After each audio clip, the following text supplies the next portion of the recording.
Welcome to Unlocking Understanding 10 Tips for Storybox Success with your host, me, Storybox Lady.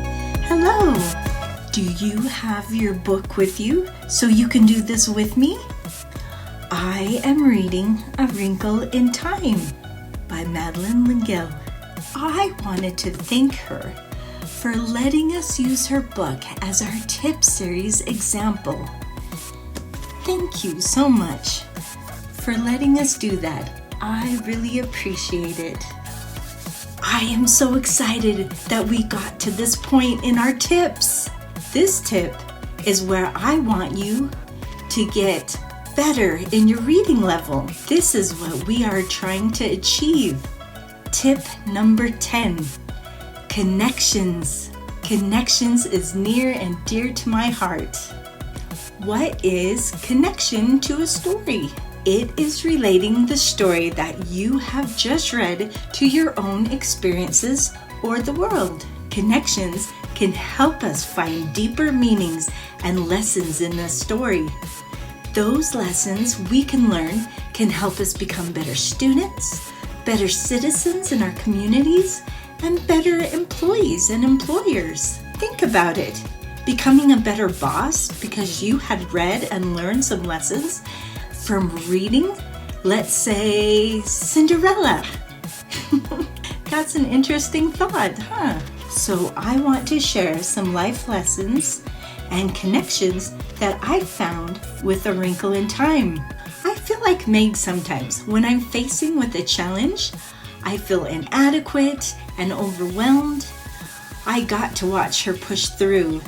And seeing Meg go through these challenges helps me connect to perseverance and patience to do the same thing in my daily life. Another lesson I learned from Meg, Charles Wallace, and Calvin, they got an opportunity to see the Earth from another planet. I would love to see the Earth from the moon or from space. That would be amazing. I appreciate our Earth now and feel so blessed to be on it. It would help me connect to gratitude. Gratitude for where I live and for my planet Earth. Another connection I made, the four beings talk about lights, love, compassion, and kindness. In Meg, that is something the It planet doesn't have. They taught me the connection of people who do good, show good in all walks of life. And Mrs. Whatsit gives Meg her faults as a gift. I had to ponder this one and talk to the author about this. Why did Mrs. Whatsit give Meg her faults? Her faults are anger, impatience, fear, inadequacy. The connection I made and I see is that I need to recognize my own faults, but I don't need to be limited to them, and I can be more than my faults. I can find my true potential. Growth happens when we can feel uncomfortable and push past our faults and become better people than we were yesterday. Thank you for letting me share these connections. I had many more, but I will let you discover some of your own if you choose to read this book one day. Connections are personal.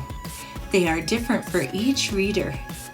Remember to respect that. Thank you for letting me take the time to share these 10 tips of reading comprehension with you. I hope you found them valuable to your reading comprehension.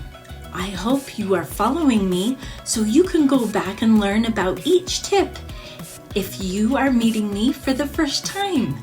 Thank you. See you next time.